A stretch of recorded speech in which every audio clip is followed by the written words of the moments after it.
Well, basically, I am the only candidate amongst the four of us that has actual judicial experience. I've been on the bench since 2010. I've presided over multiple, both criminal and civil trials. When I review cases, when I look at cases, when I rule on motions, I actually write detailed substantive opinions on the motions. My record so far is 37 pages in the Westlake versus Cleveland water case. That case is still pending, so I can't discuss it any further, but anytime I get something in front of me, I believe that the attorneys deserve an answer as to why I ruled in a particular way. So if when a substantive motion comes across, I will make sure that I let them know why I either denied it or granted it, as opposed to simply just writing granted or denied, which we see far too often with judicial decisions. On the other side of the equation, on the criminal side of the docket, I believe that I have really set myself apart with the way that I handle my criminal cases, the way I handle my sentencing cases. I made the news last year about this time when I had the leader of the Heartless Felons in front of me. I was threatened during that trial. My wife and daughter were threatened to be killed, and I persevered, and he was convicted and gave him 99 to life. And that is a harsh sentence. I believe it was deserved. But on the other side of things, when I have someone in front of me who deserves a break, who deserves an opportunity to show that they're not the person that their criminal record may make them out to be, I often will step up and give an opportunity that other judges maybe have not given in the past. I'll put them on probation. I'll give them the opportunity to get drug treatment, because I believe that that is absolutely essential to break the cycle of recidivism that we see in the United States, not just Ohio. It's everywhere. On the community side, I believe that my record of community service is unmatched amongst anyone on the bench right now. I've spoken, last night was my 65th heroin event. We have community forums where we discuss the heroin and opiate crisis. I've talked to over 21,000 people in the community.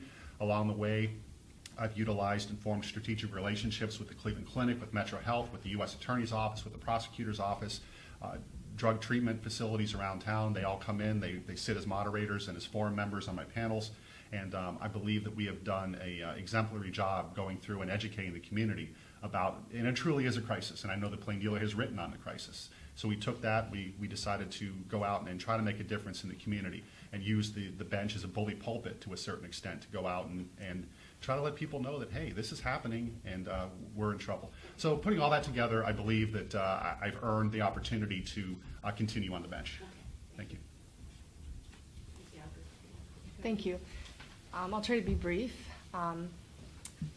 My experience is as a criminal defense attorney, and I also have a little bit unique of a background in that I was a firefighter and paramedic.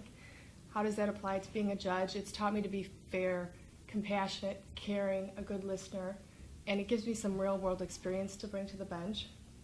You know, the judges spoke about the heroin epidemic. I was there firsthand. I administered Narcan or naloxone to heroin overdoses, and just gives me a different perspective. I think we need different people on the bench, and I think I bring that diversity. Pablo Castro. I am running for this seat because it is a seat that reflects the whole community. I believe there are 34 judges on that bench and only 3 people of color. To be able to have that diversity experience onto that bench is something that I think is needed. Not that anybody's going to be treated any more or any less fair and impartial, but I think everybody should be treated fair and impartial, and for everybody to have that same opportunity of experience of somebody who is on that bench that has a similar experience that reflects the community of Cuyahoga County. I myself have been on the bench as a magistrate judge for Cleveland Municipal Court for 8 years under Civil Rule 53 and Criminal Rule 19, and I know there was as I was listening to now Judge but Magistrate Michelle Paris have a pretty detailed discussion as far as the duties of a magistrate. We are appointed by the judges, and we have the same duties and same authorities under the judge, as the judge, with the exception of one, and that is to do a criminal jury trial. I've done trials, motion hearings, different default judgments, civil and criminal. I've written decisions. Which were to be adopted if they were adopted by the judges, and that for the last, or actually over eight years, as I was appointed back in December of 2007. Prior to that, I was a trial attorney, and I tried cases in both the city and Cleveland, Cuyahoga County County Prosecutor's Office, where I did trials anywhere from minor misdemeanor, traffic, disorderly conduct, misdemeanor, domestic violence, to serious felonies such as robbery, murder. In fact, my first two cases were a double burglary, double robbery case in Common Pleas. They just threw me right there into the water, almost like when your father teaches you how to swim and he just throws you in there, and you better paddle them legs and feet or you're going to drown. So having that experience leads me all up to here. But one thing that I believe kind of puts me at a better set is my community as far as contributions. I've been active in community in a diverse way. And not only was I active as I was a board of trustees for Umadaut, helping those who are dependent on alcohol and drugs and having different rooms for those who actually need inpatient treatment, but I was also the chair of the advisory committee for a consent decree between the Department of Justice and the Board of Elections in an action against them for a potential violation of voting rights in 1965, and why we have those bilingual ballots. They were confusing enough as it was, but to be in English, let alone in a different language, and then not only for those who are limited English proficiency, but also for those who actually understood English, but now we have a new kind of different look in our ballots. So I was able to chair that and then transition into a new organization called SABE, a Spanish advisory board for electorates, to kind of have that liaison and a partnership with the Board of Elections to help those as far as education, awareness, and voting rights. I've been active in diversifying law school, and we want to keep the introductory so, comments brief. so, but with that, I believe I bring a mix to understand not only on but also off the bench with our community. Thank you. Thank you. Ms. Sweeney? Hi, my name is Mary Brigid Sweeney, and I'm first going to dispel the notion that I'm running because, or I'm qualified because my name is Mary Brigid Sweeney. I have no expectation as to that. And I think as an editorial board, you will give due deference to actually the belief that I hold, which is that I believe I'm very competent to be a judge in Cuyahoga County. And my name is Mary Brigid Sweeney, but that should not discount your viewpoint on that name. I am currently a sole practitioner, and I have been sole practitioner since 2009. My practice includes representing the citizens of this county and all throughout the state, citizens or residents throughout the state, against toxic chemicals in probate matters, in domestic matters, in criminal matters, and that is where I cut my bread and butter. I've never ever worked in a court system and was trained in the court system as a prosecutor or a public defender.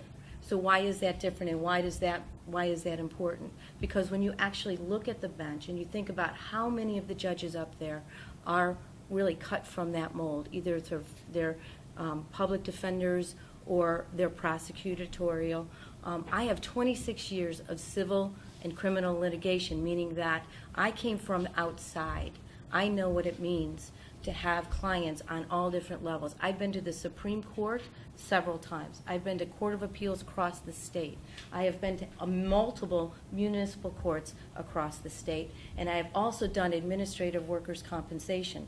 So I'm very thoroughly have the experience to say, well, what comes before you? Because this position is a general division. It's general. You can't just say, I know what it is to represent criminals, because that's a much broader range.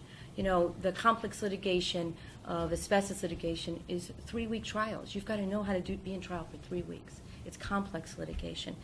Toxic torts are complex. Product liability is complex. You have to have more than just a criminal background to be a good judge. And that's what I believe I am. I'm 26 years in a practicing attorney, 22 years in specifically the state of Ohio, because I took a couple of years off and moved to Portland, Oregon for 4 years. So I discount, the full range. And just on a broad basis, we've been talking about the pro bono work that the judge does and that Mr. Astrab does. And as a sole practitioner, sometimes it's pretty hard to do pro bono work all the time. In fact, I shouldn't be so glib with it, but my docket of pro bono work, as I found, is I have a docket called 1-800-GET-MY-BABY-OUT-OF-JAIL. And those are cases where they're complex, they may be different, but nobody wants to take them. Nobody wants to take them. They just don't. So that's the way I have found to give back, like the judge has found or Pablo has found to give back, is to take cases that maybe nobody wants, but I can keep them on my docket and move. But I want to thank you very much. I can see you want me to wrap up. I do. Yeah. I do. Just That's to fine. keep things That's moving fine. along. It does appear from all your resumes that only Judge Astrab, because of his service on the bench for the last 5 years, has extensive experience in common pleas court. And I wonder if you all could address that issue and whether that played a role in the less than stellar recommendations that the various bar associations gave to most of you in their ratings. I'm going to start with you, Lisa. Actually, most of my experience is in common pleas court. I've handled over 500 at least criminal cases in common pleas court, and some of those were assigned, some of those were retained. I realized that the bar associations did not give anybody really stellar reviews here, and I'm not sure why. Obviously, I'm sure we'd all like to improve. We would like to know, what the problem was. But I do think that I know this court well because of the amount of experience I have. So it says here, though, you worked for the Brooklyn Fire Department until I did. September. I did. So you've had the 500 cases since September, basically? Since September? No, I was working both. I'm not sure if you are aware of the schedule of a firefighter. You work 24 on, you're off 48. So that gives you a lot of time. Essentially, I worked probably about 70 days a year. So that gave me a lot of time to work. So those 500 cases are over the span of the time I've been an attorney. And which is how long? Since November of 2007. Is that where you were administrating to heroin overdoses when you were with the fire department? Correct. So I was working 2 jobs, and that shows that I am a hard worker. I felt I was doing a lot as a firefighter, and I felt I could do a lot as an attorney. As a criminal defense attorney, obviously, it's not a profession where, you're trying to make a lot of money, because that's not what you do. You're there to help people. You're there to defend their rights, defend their constitutional rights. And I believe I could do both professions. Obviously, I had to quit my job as a firefighter to run for this position, so that's why I did it. And do you have experience with civil cases, or is it all criminal? My civil cases, I worked for, I defended unions through arbitrations, fact-finding, labor relations issues, so my civil experience is limited to that. And that, obviously, representing unions is out of the courtroom a lot, because a lot of things are held through arbitration or unfair labor practices. So my civil experiences were never in the courtroom. I've never had a jury trial of civil litigation. Mr. Castro? I was somewhat surprised about the ratings.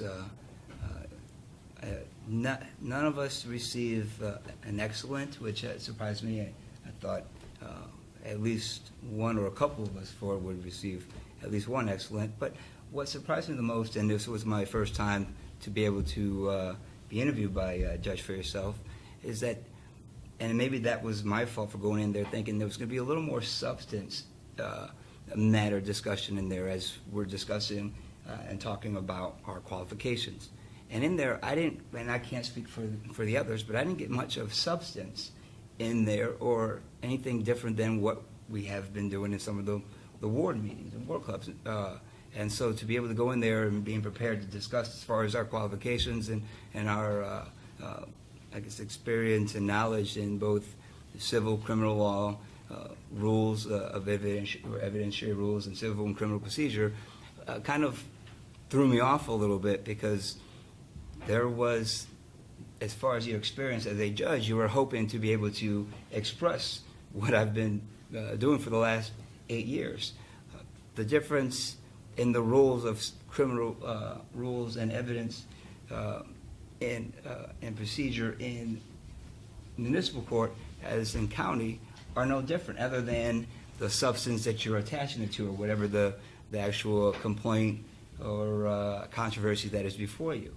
So I was kind of excited for that, and then when it was over, that was actually, in fact, in my mind, it was a lot easier than I thought it would be, when kind of made me a little nervous that I wasn't nervous about the results, and I think it's evident on what was on there. Now, I received adequate in all but one, where I received good. I believe Judge Astrab received all good, but in there it was just maybe a step down or one level down. But it really it did catch me off guard on what the meeting was.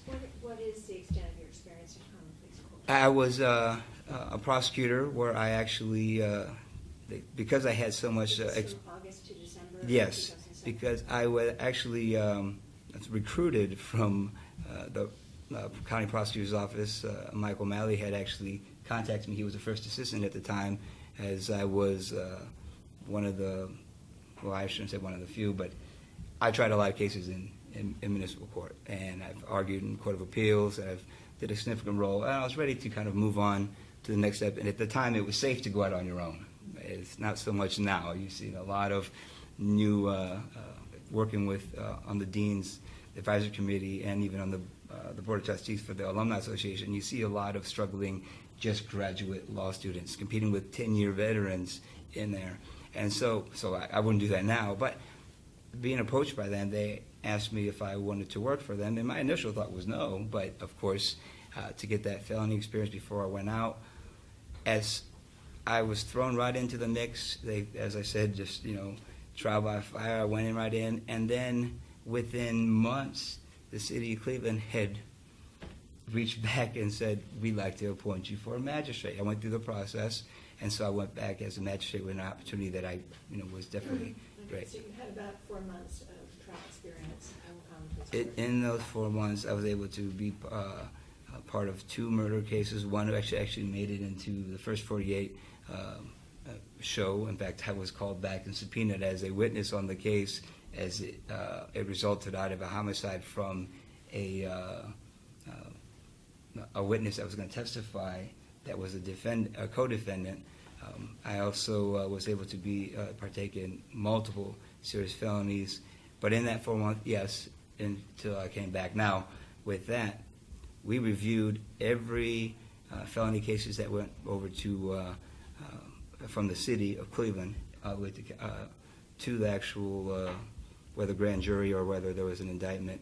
And the special rules in Cleveland alone, allows us to hear transfer cases from common pleas that exceed the monetary amount or jurisdictional amounts that most municipal courts have as far as that limitations. And I think if most realize that a counterclaim in the general division case, there are no monetary limitations.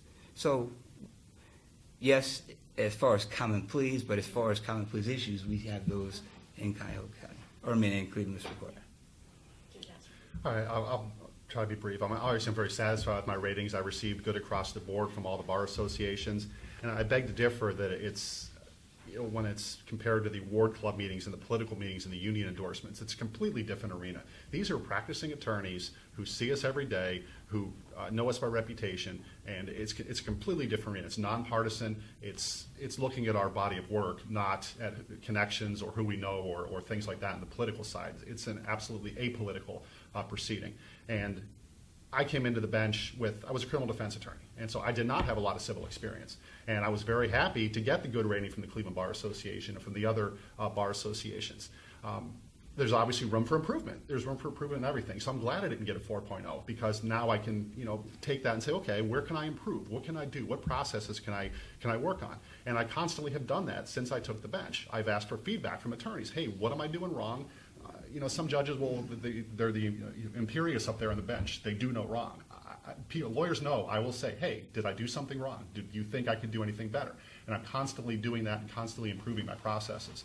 And so, hopefully the next time around I'll get a 4.0. But I'm very happy with the score that I got. I'm very happy that the bar associations of Cuyahoga County have put their faith and trust in me with the score that they gave me. Now, why didn't you run for re-election in your current seat? But welcome to Cuyahoga County. I was faced with a very powerful opponent with a very powerful last name, and after consultation, we decided. When Judge Villanueva decided to retire, I saw it as an opportunity to continue the work that I'm doing on the bench. Mr. Shaughnessy is the individual running for my current seat. He's very well qualified, an excellent candidate, and I just did not see politically an ability to defeat him in a primary. And so when this opened up, I decided to move over because I would like to continue the work that I'm doing on the bench as well as in the community, and I saw this as an excellent forum to do so. Why would the Democratic Party put up essentially a candidate for your seat and then not endorse you in this race? That's a decision that, they don't put up candidates. Somebody files and runs in the race. And the endorsement in this case, and I'll be absolutely blunt, when I ran in 2010, I was a Republican. And the party that I knew as the Republican Party does not exist anymore. And I decided 3 years ago to switch to the Democratic Party. And the reason I believe I was not endorsed for this race or was faced with an opponent for that race is because of the fact that I did leave the Republican Party and come to the Democratic Party. I have no doubt in my mind that's the reason I'm not the endorsed candidate, because my body of work on the bench, my work in the community absolutely sets me apart from any of the other candidates in any of the races that are running right now. So you switched parties after you were elected? Yeah, in 2012. Okay. It's been over 3 years now since I've done that. Did you feel like you were letting down the voters who voted for you based on the belief? Absolutely. I mean, I've paid a heavy price for it, and it's something where why should I continue with a belief system that no longer fits my beliefs? And yes, there is a certain degree of that, and I've lost a lot of friends over it, and obviously I'm paying a price for it now. But I believe that when you go in front of a judge, it's not a state representative, a state senator, a congressperson. When you go in front of a judge, it shouldn't matter if that judge is Democrat or Republican. It should matter if that judge follows the law, applies the law, and gives due process to everyone that comes in front of him. When you go in front of, I don't think when I go in front of a judge, oh, this judge is a Republican or this judge is a Democrat. That thought should never enter into anyone's mind. It should never enter into the judge's mind. I've made several decisions on the bench where there's a politically easy decision to make and there's the right decision to make. And I've made the right decision every single time without influence from either side of the political spectrum. And that's what a judge needs to do. A judge should be completely apolitical regardless. And I'm sorry, what Republican beliefs did you start to have trouble with? Because I'm a judge, I can't answer that question. We are not permitted to discuss specifics with regard to political items because one day a case could come in front of the bench. And therefore, I can't give my position on. It's a tough dilemma for a judge. I was going to say, how do you help the voters then understand your switch?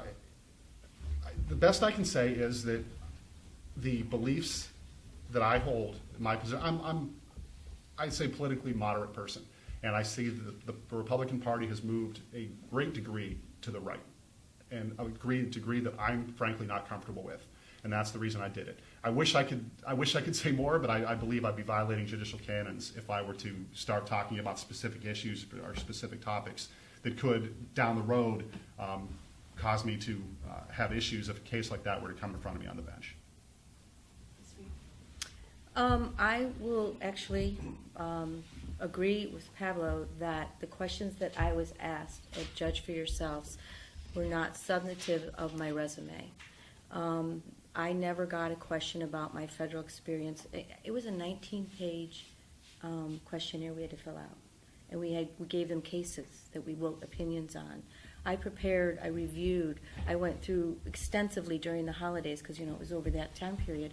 And I expected an interview that encompassed a discussion with attorneys. And I got questions about the Republican National Convention, and what would I do? What was my viewpoint on the First Amendment, on the protesters that will be coming here?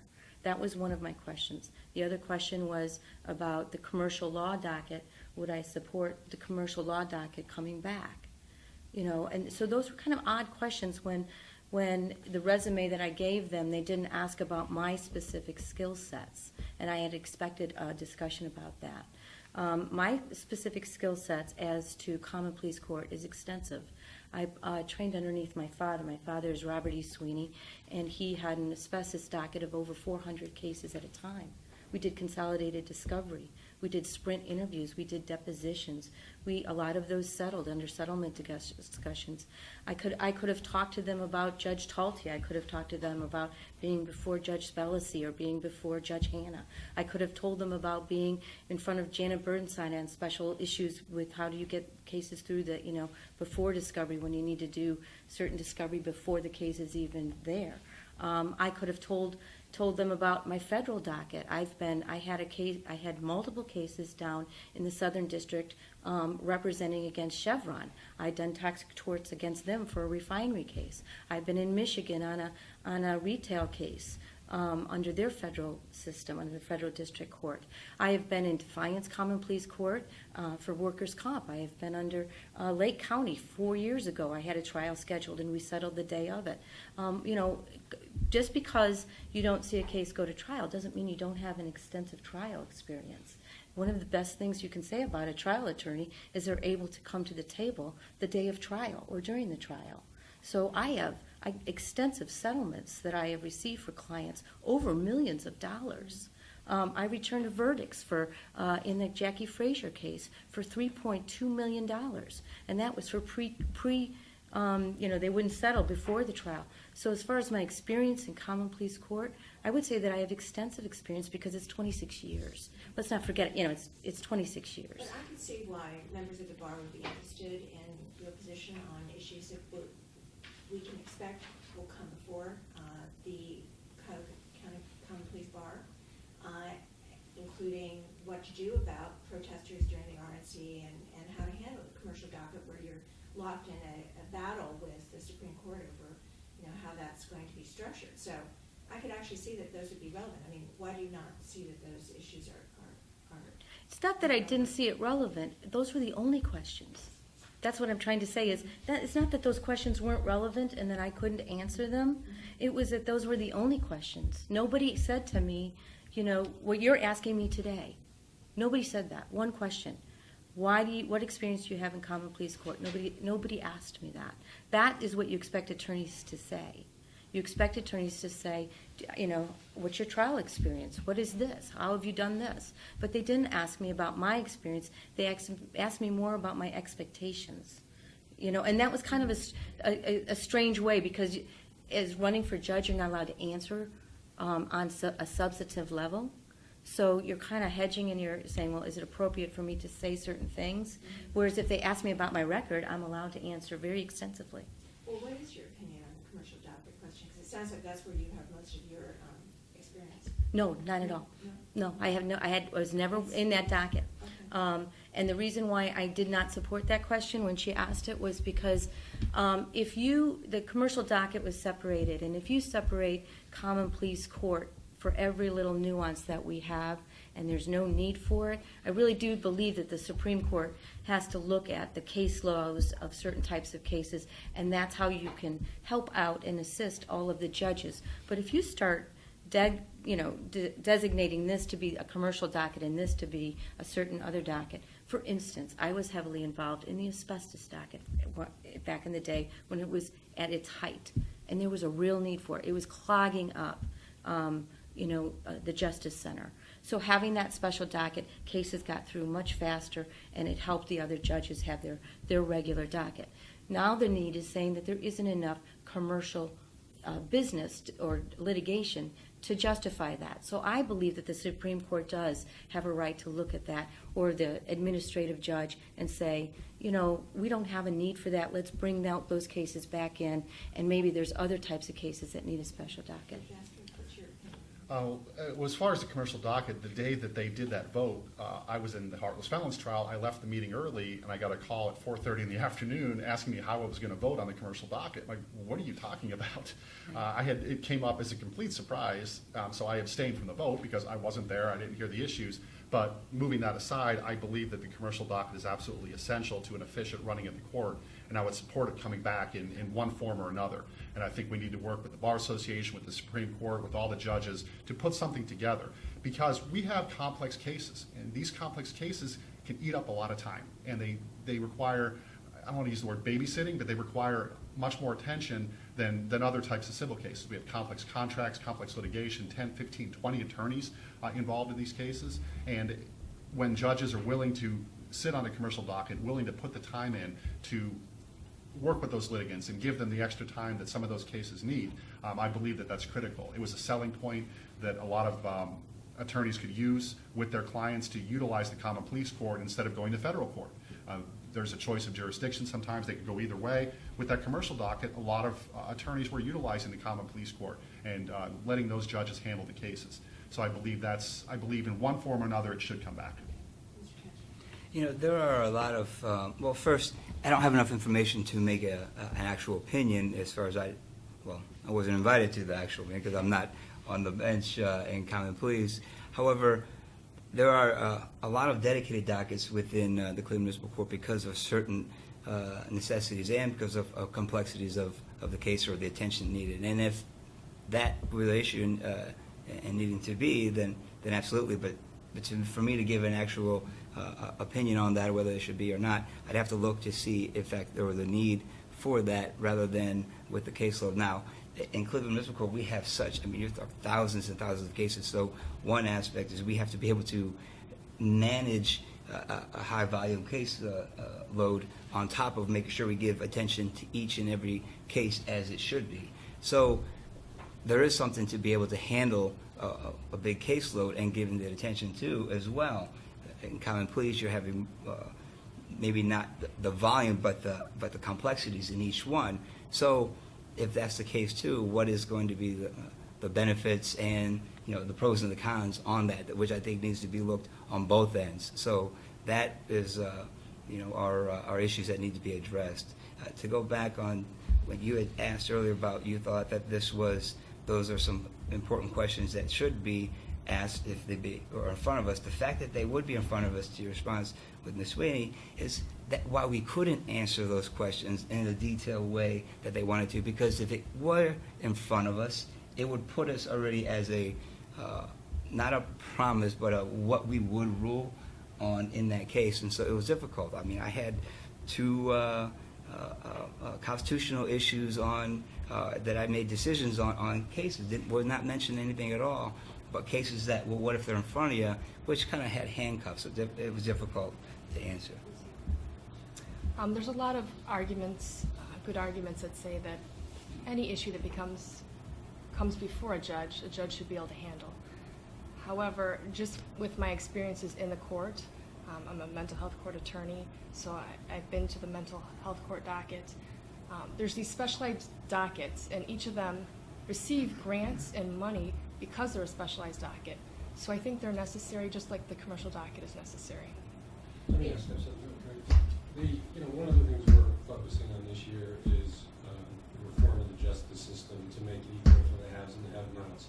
The judges, the defense attorneys, the prosecutor's office, the county government leaders all agree it's a broken system and have agreed for years and years and years, and yet it remains broken. So what would each of you do to fix that so that people who don't have money, when they get arrested, get the same access that people with means have? You want to start? Sure. So I have thought about that because first of all, when you're not a judge, it's presumptuous of me to just kind of say I will go right in and change things. But for instance, Muni Court did something wonderful, and I'm sure you're all aware of it. When they had an arraignment, you used to have to come back, and then you could see the prosecutor. And Muni Court, a simple change in the process was to say, here's your arraignment. He pleads not guilty. Would you like to see the prosecutor right now? What did it do? Not only did it get off the court's docket, so that's efficient, it saved that person who's standing there all that time and money. All right? They don't have to come back the second day and lose the wages, and they don't have to pay their attorney the second day. So Was that change made? when was that changed? Just recently, in the last 18 months, 2 years, I think. But it was fabulous because you should see how your clients react to, I don't have to come back, it's done. I'm willing to, because you don't get to plead, by the way. You don't, if you plead not guilty, you get to then talk to the prosecutor. Up until now, you don't get to get a deal. You don't get to say we want to, not have points, but we'll pay the fine. Those kind of things that you can work for clients. So that's the kind of change I'm looking for. I'm looking for changes that simply take, it's simple and it's in the process, but it will make a huge difference on the person who's standing next to me. And I find it's timing. It's timing. If they don't have to come back, if they don't have to come to every pre-trial that you have scheduled, and they don't have to pay an attorney that extra fee, that is huge. All right? It just is. Plus, it moves the case along faster.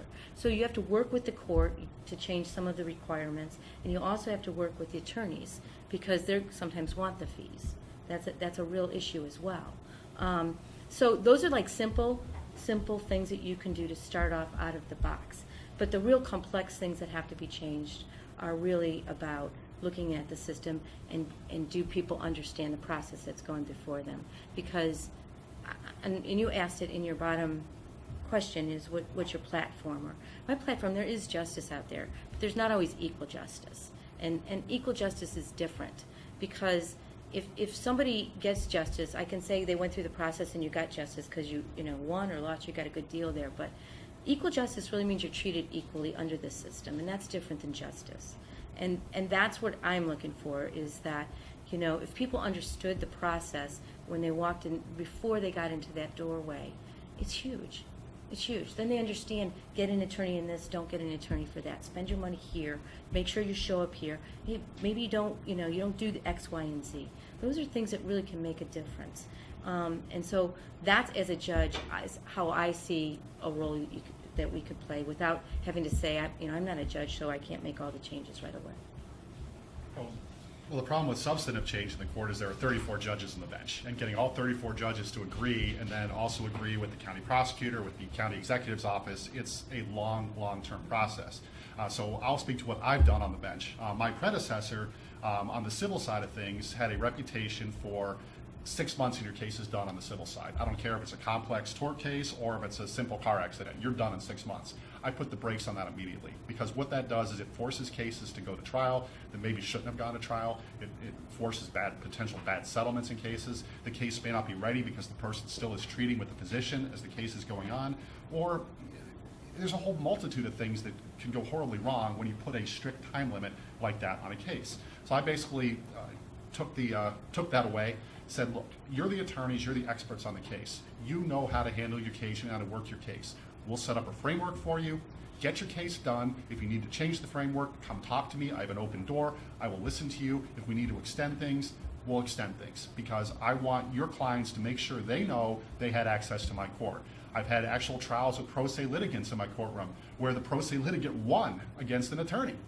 He actually tried to tell me that I wanted him out of my courtroom and I didn't want him in there. And I looked at him like, sir, if I had wanted you out of my courtroom, I would have granted summary judgment in your case. And he looked at me, he's like, that's a very good point, Judge. And after that, he did a great job. I told him he should go to law school.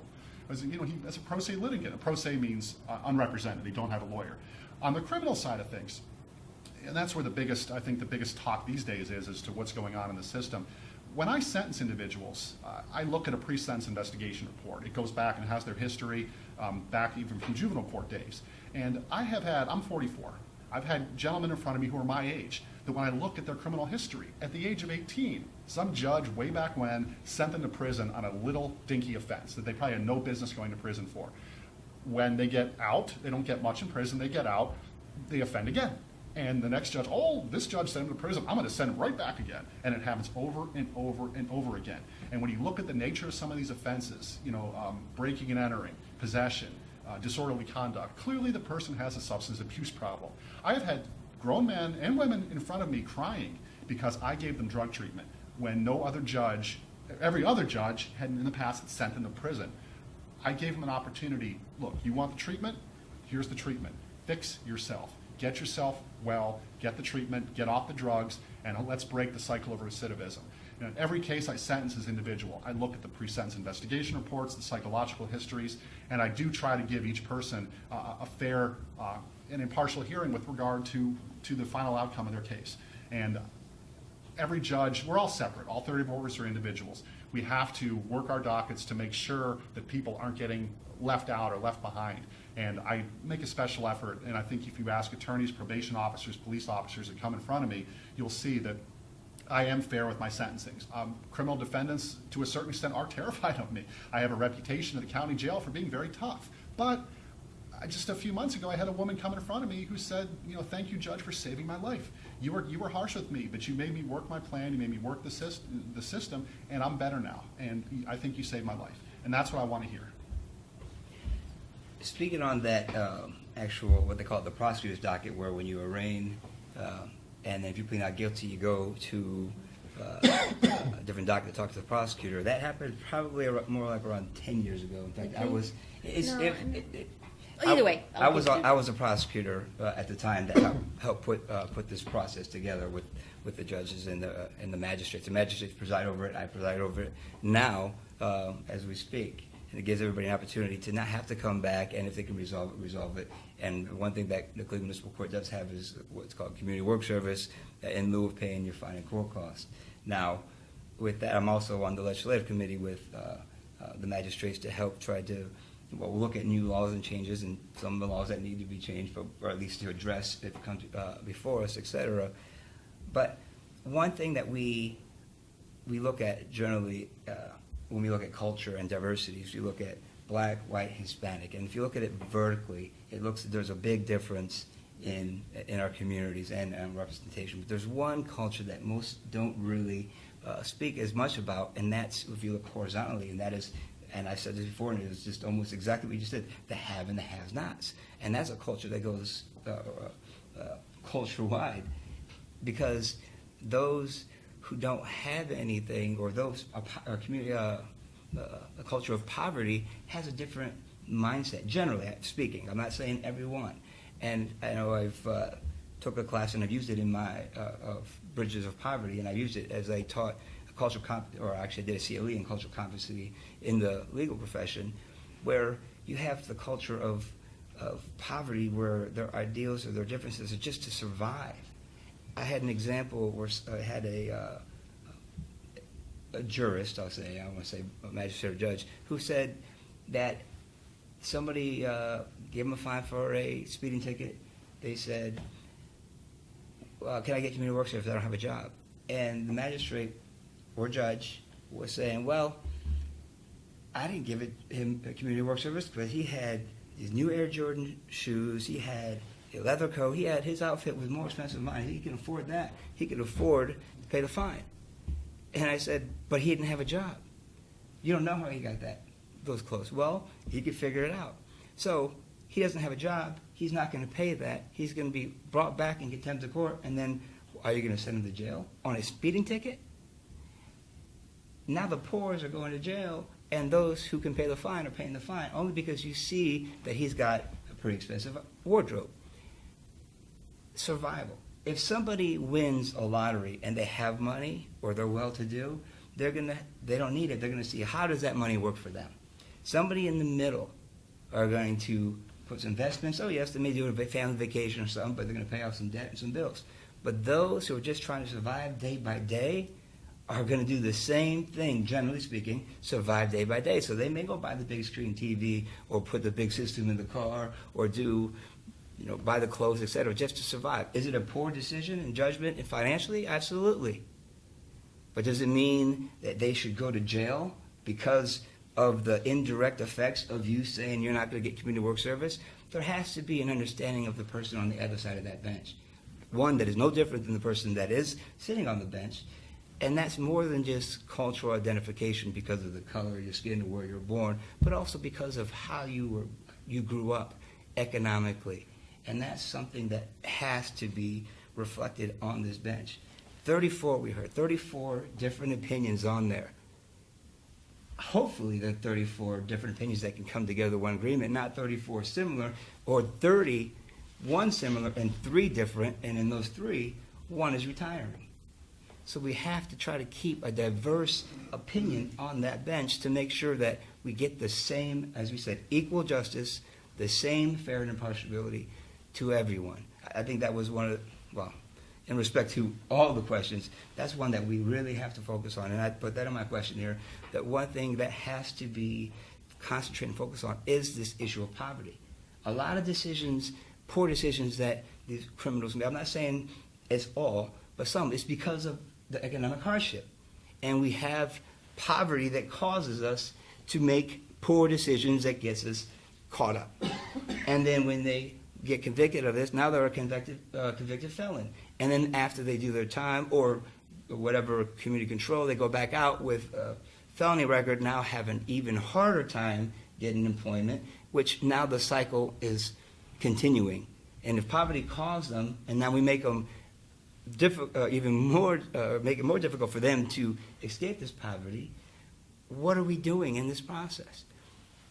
And lastly, everybody that comes into court has this cloth of presumption of innocence.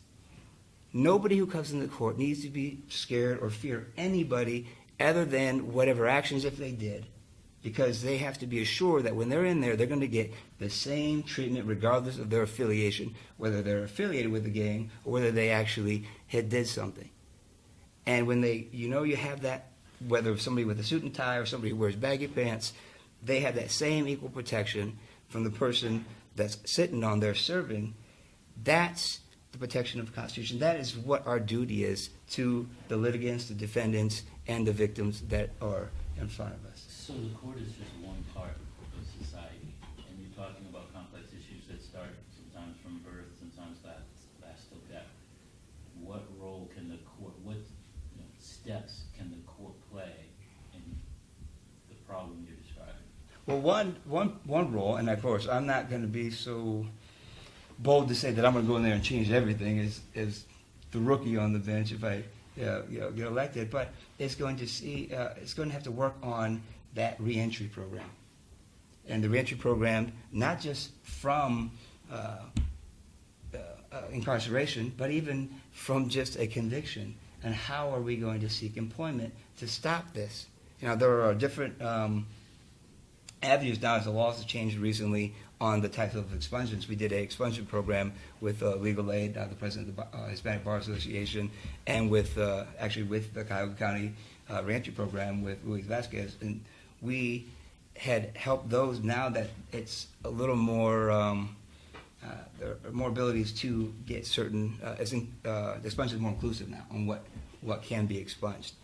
But with that are other opportunities on how to reentry with a productive ability as far as to escape this cycle. So that's one aspect that we actually really focus on to make sure that people who get out or people who can better themselves. I know Cleveland Municipal Court has this thing called Get on Track, where they, as part of this requirement, they have to get a GED or a diploma or something equivalent, or a trade or something, and they have to take all the steps almost like to a graduation program. Now, there are things that we can play with, but again, as we heard earlier, in any court, it is a role and is a decision that has to be decided on by all the judges.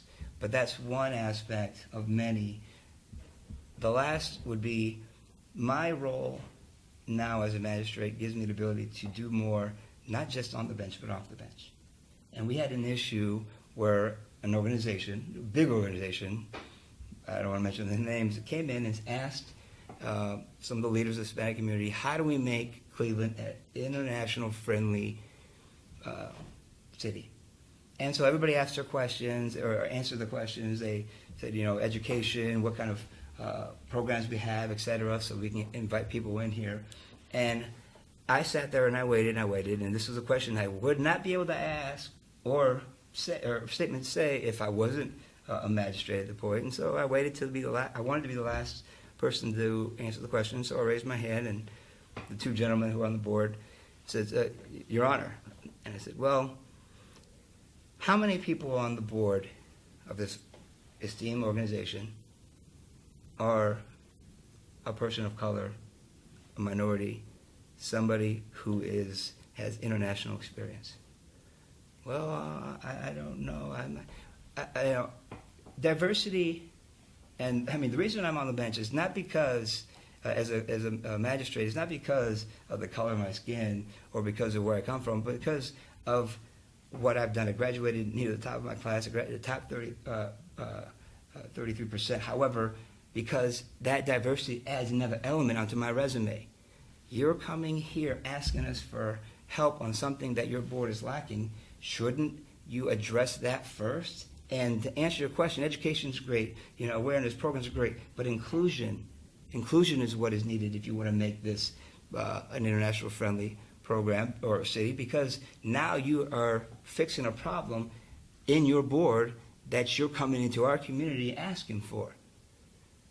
Being able to be a little more spoken, not doing anything with outside the judicial canons, but to be able to advocate and be part of the community on and off the bench also helps to be able to solve some of the problems on the other end, not criminally or not court-related. Well, there was two questions. I'll go with you first.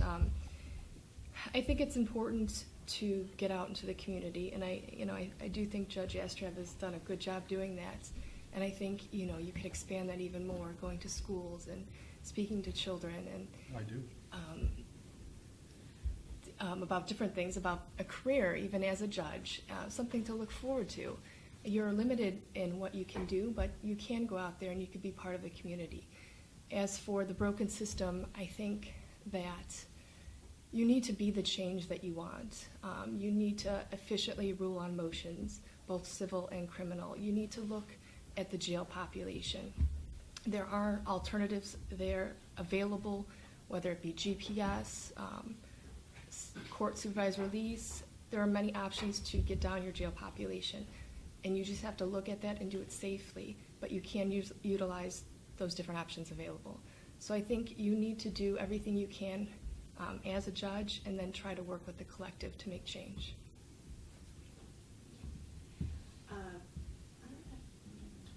Well, it's not a general question because there's only one person here that it fits, but I was interested in your, Pablo, and your long background in hand-to-hand fighting, and I wondered how that augured on your life as a magistrate and an attorney, and also what that would have to do with your judicial attitude, and also perhaps your understanding of people who come before you with violent crimes. And I just wondered if you would talk to that a little bit. Somebody asked me a while ago, me being so not big or little, that people must pick on you, or they actually, try to start something with you, and then boy, do they, get something coming and realize who it is I am. And I am a black belt world champion. I'm the first black belt world champion in Brazilian Jiu-Jitsu in Ohio. I also won the Pan American Games. I coached several mixed martial arts fighters. One who is going to, it's a rumor now, but there's a good chance he's going to get a title shot for the UFC Ultimate Fighting Championship title in May. I'll leave it at that because no spoilers here, and I don't know when they're going to announce it. But Stipe Miocic, number 2 in the world, Jessica Ai, top 5 female in the UFC. And I'm a competitor. I'm not a fighter. In fact, I don't like to fight. I don't like the confrontation in the sense of where there's violence or something to that. Whether it's checkers, whether it's chess, or whether it's hand-to-hand combat. And I think that mirrors a lot of people who are involved in mixed martial arts or any martial arts. There's something that it's not just said to be said, but it's true in discipline. And in that discipline, which I tell you, I'm a wrestler first. I wrestled since I could remember. That kind of transferred into Brazilian Jiu-Jitsu and then mixed martial arts, where the election, the fight, the competition, that's the event. That's the focal point, the end. But everything that happens before that, That's the practice, the running, the training, the dieting, etc. I'm running right now like nobody's ever seen Ron because I don't know how to do it any other way because I'm a competitor.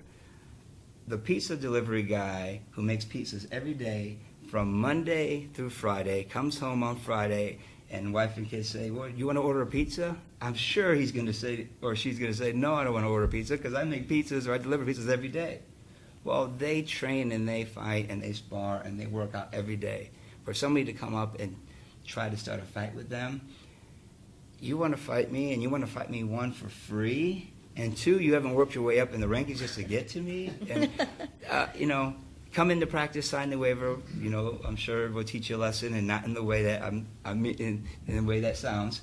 But it really, those who actually partake in the martial arts, and as ironic as it sounds, are not fighters in the sense of being people of violence. And I'm not saying that there are not a few. I mean, I think Mike Tyson bit somebody's ear off. But there are people who are disciplined, especially in mixed martial arts where there's a lot of collegiate background behind it. How that helps me in my everyday life is wrestling. And the mixed martial arts has a preparedness, as I said earlier, to be able to prepare for the end. The means are a lot more important than the end. The end is going to happen the way it happens. I wasn't suggesting that Yeah. one of these folks would want to take you on. No. What I meant was your attitude toward people who come before you But let's we don't have a lot of time. Let's ask a question that can all answer. Let me pull you back to the reform question, because when I asked you about that, you all had kind of the platitudes to say. So let me give you a different example. Right now, the prosecutor's office has an indictment in the computer. It sends it over to the court. They have to print it out because the computer systems don't match up, and have somebody type it back in. That's how broken this is. Right. People are not working together. To say you're one of 34 does not give us great confidence you're going to go in and make change. I mean, this isn't working. People are not treated the same. The prosecutor has created some friction with the judges. The judges have created friction with the prosecutor. The county executive is pulling his hair out because he can't get people to work together. What is your leadership skill that gets those 34 people moving in the right direction? We all know what the direction is. How do you make that happen? So there is, one of the reasons I'm running for judge is because there is some positive signs. What you just said is absolutely right. Technology, it sucks up there, okay? It's a bureaucracy. So you have to accept that. So what do you do to break that through? And there are some movements. For instance, if you look at it in a case-by-case specific and you say, okay, here's a case you have in front of you. What are you going to do to move that, right? Who you're going to look at, what are the different things that are happening? What's the Veterans Association? You asked particularly, what would you do to do differently for institutional poverty? How are you going to change that before the court? How are you going to do that? You're asking us. Well, it is starting to happen, and that's what's really good. Is you have to look at that, like for instance, if it's a veteran, they get holistic care. You walk into that courtroom now and you're a veteran, you can get social services under that docket, you can get legal services that are analyzing you. So those elements that are just now starting to come to fruition, that people have fought for, to say that you're a drug addict, you get the drug docket, you can go on the drug docket and you can start working with it, and you've got a Judge Astrab that's really committed to that issue. Not all judges are, but he is, and he can now, the statistics are going to start coming out, and it's going to start to change. It really is starting to change up there. You just don't see it on a day-to-day basis. You have to see it on a personal basis, first of all. So that institutional poverty person, why isn't he given like the vet? Why isn't he given some social services when he comes in that room, when they evaluate it? They're evaluating for mental illnesses, they're evaluating for drugs, they're evaluating whether you have PTSD or what services you can get through the Veterans Association, but what are they doing for the poverty person? So they're going to always fight. Right. So you're in the judges' meetings when this issue comes up. What are you doing to bring them together? Well, first of all, we have a very good administrative judge in John Russo. And John Russo has taken the lead in butting heads with Tim McGinney, the county prosecutor, with Armin Budish. Taking the lead in butting heads. Do you Well, agree no, with that? well, That's what we're talking about. they have Could- practice. Yeah, I could have phrased that a little better. No, but we appointed him to be the point man for our causes. And right now, there's a lot of agendas going on here. And cutting through all the agendas and trying to find an answer is going to be difficult. I can't stress enough, there are 34 individual voices there. And you can say all you want. You can stand up and say, this is the way I think it should be, this is how it should be, this is my experience. And in the end, there's 34 different opinions. It's a very unwieldy system the way we have it right now. And Judge Russo is doing, I believe, a great job in trying to work with Tim McGinney and trying to work with Armin Budish. And, Mr. McGinney has his statistics. We have our statistics. And are they different? Yes, they're based on different inputs, because Mr. McGinney has a certain point of view, the judges have a point of view, and the county executive has a point of view. And each believes their point of view is correct. And it is a monumental struggle I believe it's going to be to try to find a way to universally fix the problem. What I am doing is what I already answered in the previous question. All 34 of us are unique individuals. We are in charge of our own dockets. And I'm doing the best I can with my docket to make sure that people get representation, that people get due process, that people get equal protection. And, and that also goes not only for the criminal defendants, but also for the alleged victims in the cases too. There is a serious problem in Cuyahoga County and across the nation with victims and witnesses being terrified to come into court because they're afraid that they're going to get retaliated against in the neighborhoods or from individuals associated with the cases. And we have to balance it. It's a huge balancing act that we have to take. We have to, guarantee, obviously, every defendant is absolutely innocent until proven guilty. The victims also have the right to be heard and to come into court. There's so many different plates we have to spin, balls we have to juggle in order to make sure that equal protection happens for everyone. So not just the litigants, not just the actual litigants or actual defendants, but for the community as a whole. And we did break away from the reform movement. That was a few months ago now, and a committee has been formed in order to try to find a pathway and a common ground to get there. And it's not just a problem here; it's a problem across the country, as we've seen from media reports and everything out there these days. It is something that I don't know what the answer is. I don't think anybody has a clear-cut answer, because my answer will be different than Mr. Castro's answer, than Ms. Gallagher's answer, than Ms. Sweeney's answer. It's just we have to find the common ground. We have to say, okay, we have 4 different answers. Let's look at those 4 different answers and try to find some bit of common ground in those answers. And that's one discussion. But like I said, what I'm doing on the bench, I am trying on my own to go out there and make sure that each person in front of me, be they a civil litigant or a criminal litigant or a victim or a witness, that they all get fair treatment. I'm doing the best I can given the resources and the availability I have. And with regard to the computer system, actually our computer system, there are 2 different systems. The one we have in the Common Pleas Court is very good. When you look at what other courts have, if you want to go look at our dockets online, they're very available. I've worked with other court systems when I was in practice, and when we have to do research on out-of-state court systems, you look at some of these dockets, and it's a joke. You can't find any information. The information is wrong. Our court system, the Common Pleas Court, the General Division's computer system, it's called CGIS. It is a very good system. We have very good people running it, and it is, I believe, a credit to the courts. We're able to keep track of cases. We're able to keep track of motions, and try to work our way through things and be as efficient as possible. At the same time, recognizing that each case and each person is individual. We can't fit them in a peg or in a hole. We have to take each person as themselves, and that's what I try to do on the bench every day. Is try to not lump everybody into one category or another based upon the nature of their case or the nature of their charges. I do try to look at the individuals, and when you talk diversity, when you talk, we need the court to reflect the community. Absolutely we do. However, at the same time, when you have a judge who's on the bench doing a good job, trying to make change, trying to treat everyone fairly, trying to give due process and equal protection, I believe that judge, such as myself, should be given an opportunity to continue on. In 2018, there will be 4 to 5 open seats on the bench because of retirements, and it's an opportunity, I believe, at that point, say, look, we've got 4 to 5 open seats coming up in 2018. Let's see what we can do. It's a huge opportunity to make the bench more diverse. With that, that's a large percentage of the court.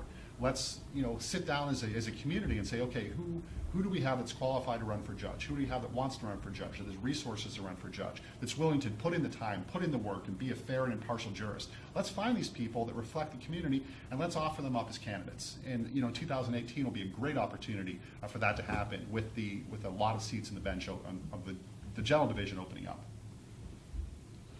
There's a quote that I like, I use a lot, is, I don't know if I'm going to say it verbatim, but the enemy of good is the perfect. And if we wait until everything is perfect and right where it needs to be, then we'll never get anything done. And I think the answer to the question is to take the first step. You got to learn how to crawl before you can walk, before you can run. I think take the first step.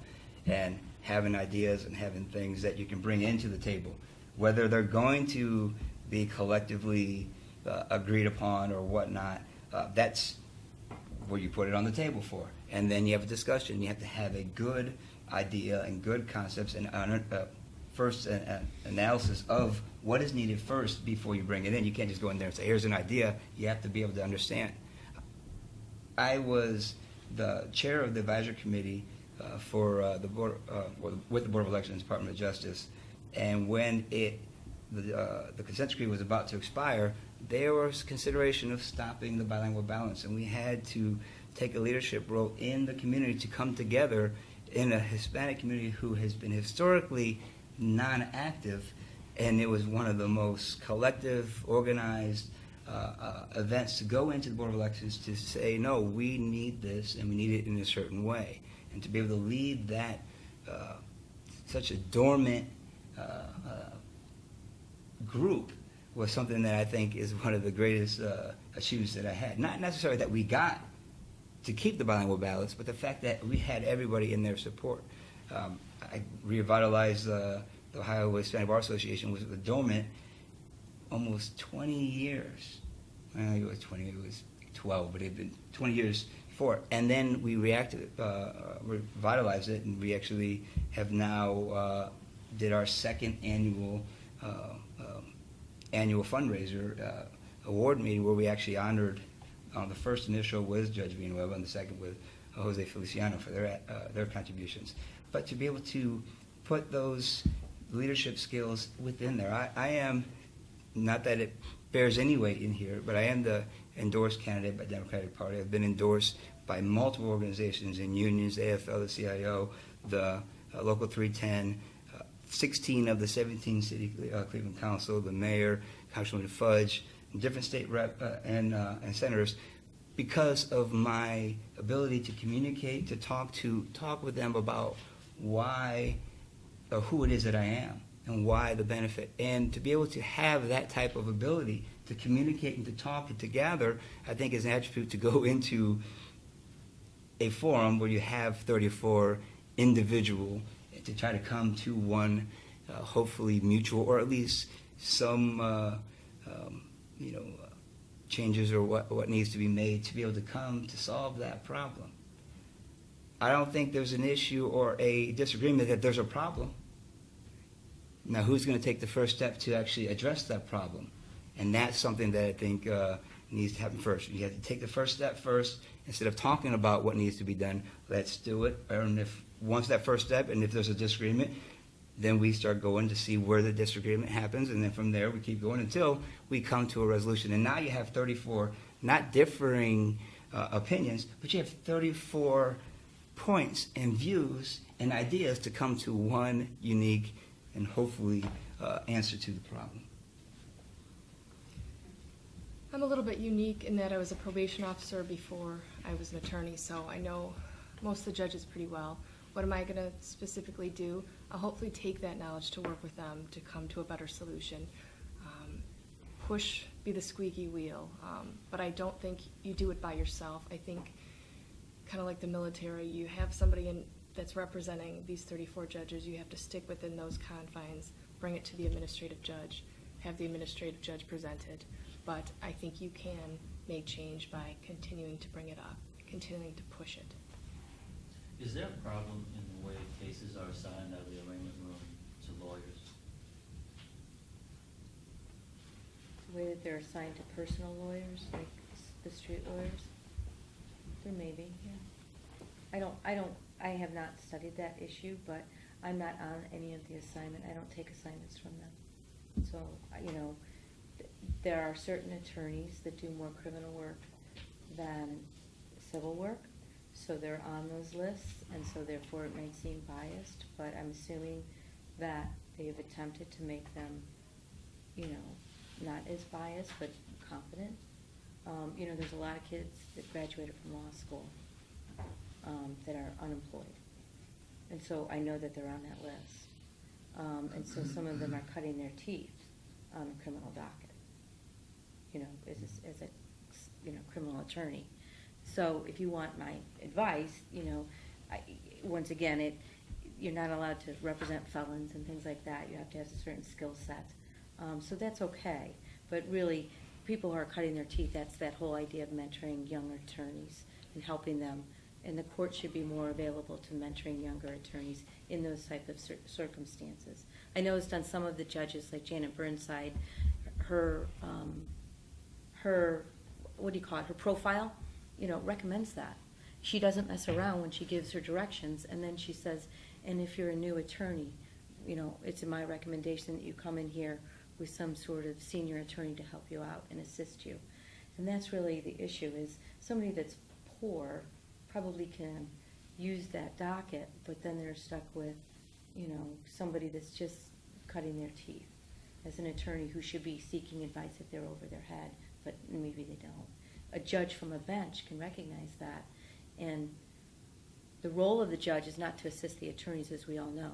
They're supposed to let the attorneys do their jobs, but the attorneys can assist in certain ways if it's a new attorney to guide them through the system, but you can't save them entirely. As a judge, that's inappropriate. It's extremely inappropriate, because they then have the lack of legal assistance that lawsuit later on if they need it. So a judge can't really totally save a person when the attorney is completely incompetent. But you do have to recognize there's a boatload of attorneys out there that are unemployed because it's just there's a flood of them. That's my opinion. Obviously, as a sitting judge, I've been on the arraignment bench, and I've given out assignments in cases. And once again, there's 34 different judges, 34 different ways of doing it. I can only speak to the way I do it on my docket. I try to go through the list, and I try to give fair representation to all the attorneys. We handle everything from low-level felony drug possession cases all the way up to capital murder cases. And I do try to give deference when I give assignments out to younger attorneys, to attorneys who I know may be struggling. I try to give them a case or two.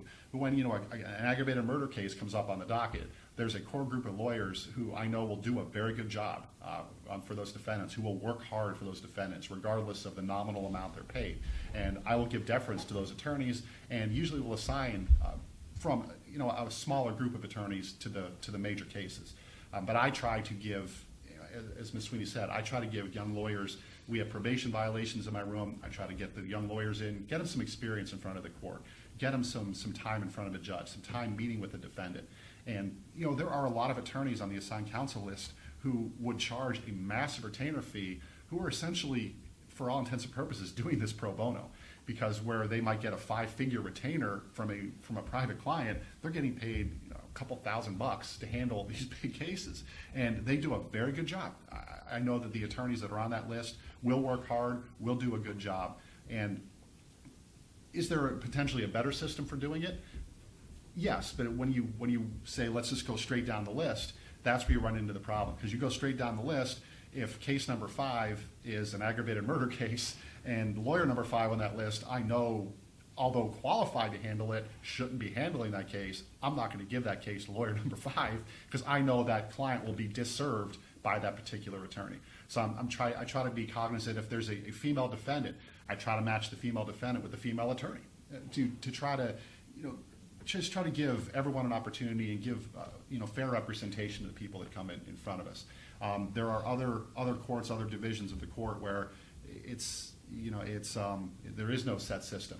We go in, we have tried to work hard. Judge Russo has worked hard to change the way we assign cases, change the way that the system is set up with our early, and he's worked with the prosecutor's office to do the early decision dockets, and then the specialized dockets to try to move things along, get defendants in the niche that they belong. As Ms. Sweeney said, we have a brand new Veterans Court with Judge Michael Jackson, and it's new, but everything I've heard is he's doing a phenomenal job with it. Veterans, especially now with the extended conflict we've had in the Middle East, veterans have their own particular issues, and so we take those veterans, we put them in the court that Judge Jackson's a United States Marine. He knows the problems. He recognizes he's sensitive. He brings people in that are sensitive to them, and he works with them. And when the attorneys and when the litigants and when the judge and everybody is working together, you get the best results and the fairest results. Let me add one more wrinkle to the Sure. question. Should lawyers be allowed to give donations to judges who can then assign cases to them? And that's been one of the biggest arguments with the way the cases are arraigned right now. And it also leads to the bigger question, should judges be appointed and not elected by the people? And to be honest with you, I'm torn on that question, because in order to campaign, judges need to get campaign donations, need to have fundraisers. And I think that there's an inherent conflict there, and I'll be brutally honest about it. Do I accept campaign donations? Yes, I do, because I am running for election. I need to fund my campaign. Do I give those attorneys extra deference in the arraignment room? Absolutely not. I go through the list. I'll give you an example from a long time ago when I was a young lawyer getting started out. I took a business card to a judge not in the general division, a different division of the court, dropped off the business card. The next day, I get a fundraiser invitation in the mail. And that offended me.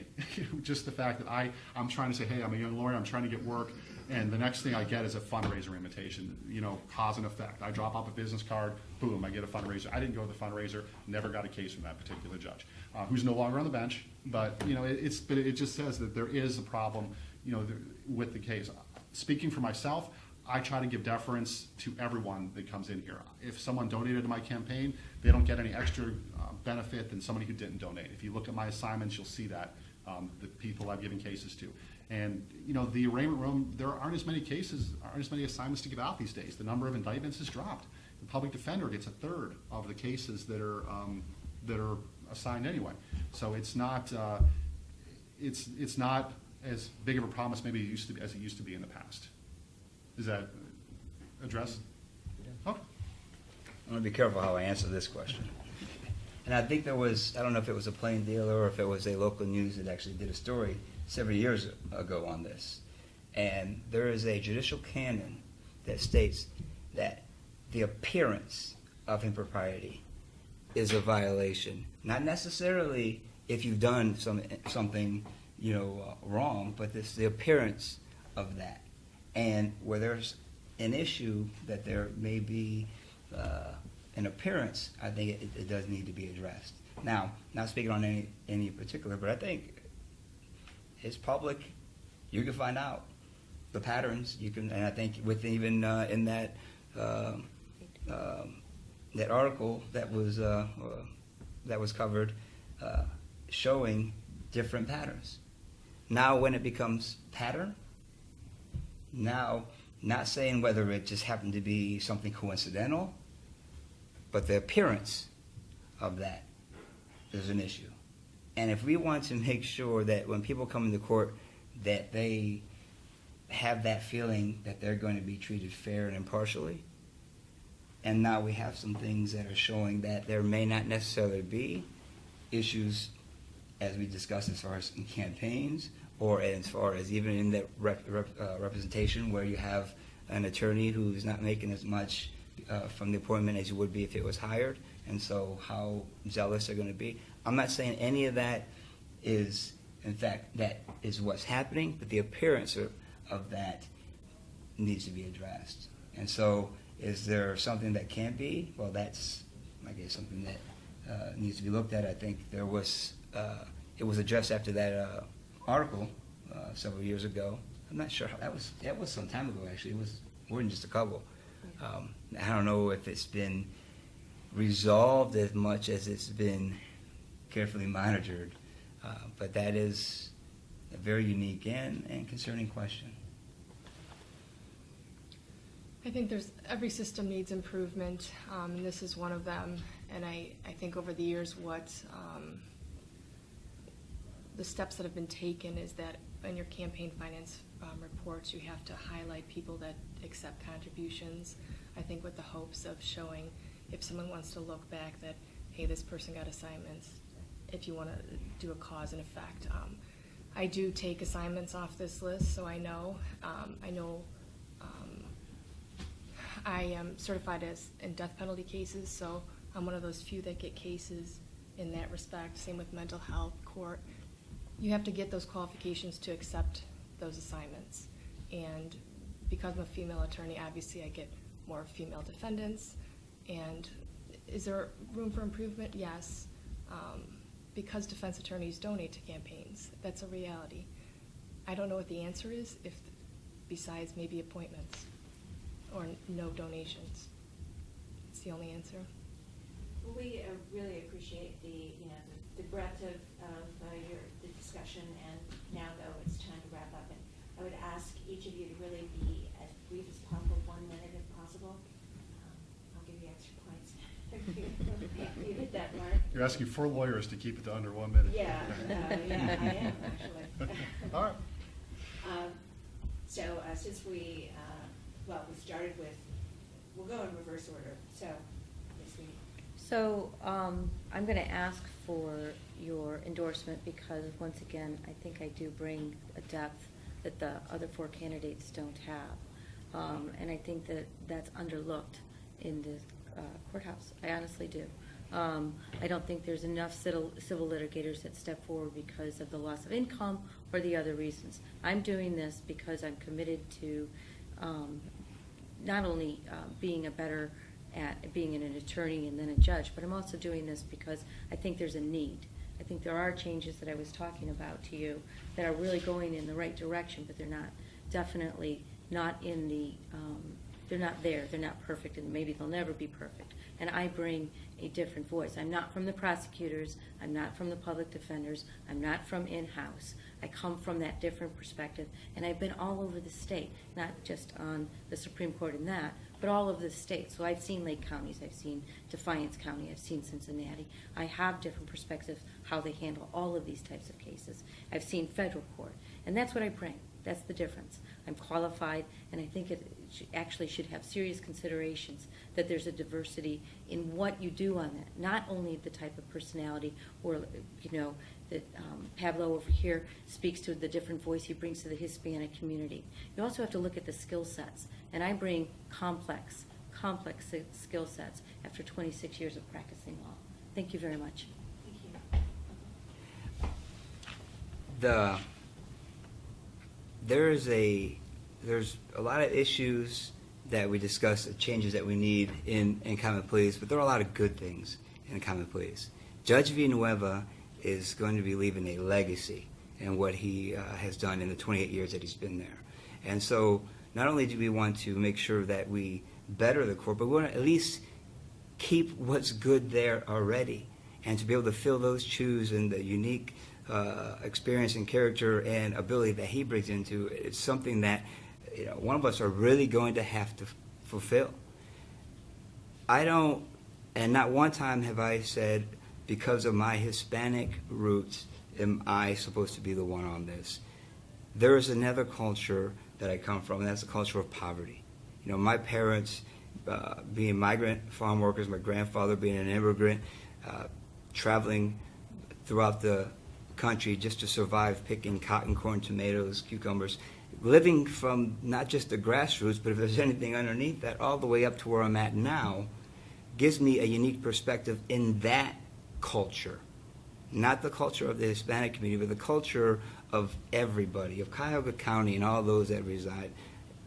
When I'm, where my parents said, when you're on the elevator up, don't forget to send it back down, which is why I've been active in the community since I can remember. That is a unique character that has been brought in, that Judge Villanueva, as I've met him out with the community, has brought into it on and off the bench. What can you bring on and off? Now, I know we focus a lot on experiences, and we have a tremendous amount of experiences here. We have a lot of abilities here. But what is going to maintain and the quality that the bench has, and what's going to be able to bring change and that advancements of that as well? And I think first off, we have to, make sure that we keep the good and then change. And I think with a vote for Pablo Castro, and I would be honored by the endorsement of the plain dealer endorsement, is something that would be brought in my endorsement. And thank you very much, everybody. I think it's important with any person that's running for Common Pleas, General Division, to have some kind of felony criminal law experience. And that is the bulk of my experience in felony criminal law. Because the reality of it is that judges in Common Pleas Court, the majority of their docket is clogged up with criminal law matters. And, misdemeanors are very different than murders, robberies, any of those things. So if going into the bench, I have that experience already. I have the experience to know what I'm doing going in there. I also obviously bring the experience of being a firefighter and paramedic. And I know it's an odd experience, but I know what it's like to be on the other end of violence. That Cracker Barrel shooting where that girl was shot, that was me that responded to that call. I know what it's like to take somebody's daughter in that's been shot in the face and try to keep her alive. And I'm also a criminal defense attorney, so I have both sides. So I think I could be fair having both sides in my life. Thank you very much. Mr. Castro, I think, said it best. Let's keep the good. 2010, I was elected. I ran against, because nobody would step up and do it, I ran against a judge who had discredited the bench. I took over. I changed some things. I believe that I have done, and the Bar Association and Judge for Yourself has backed it up. I believe I've done a very good job in engaging both my criminal and civil dockets, in managing those dockets. I have handled the tough cases. I made the tough calls, even while being threatened with death and my family's death. I persevered, I stayed on the cases, and I saw them through. As I've already said in the community, I think my record of community service is second to none amongst the 34 judges that are on the bench here. 65 events, over 21,000 people that I've engaged in the community, and that's school groups, community groups. I've spoken to every single high school in Parma about heroin, about opiates, and there's a huge problem out there, so that's why I keep doing it, because the problem is just getting worse. People need to be educated. So I've been out there in the community. I've done almost all of it on my own time, and I believe that you look at my record in the community, look at my record on the bench, I believe that I have earned the opportunity to remain on the bench and continue the service that I've been giving Cuyahoga County.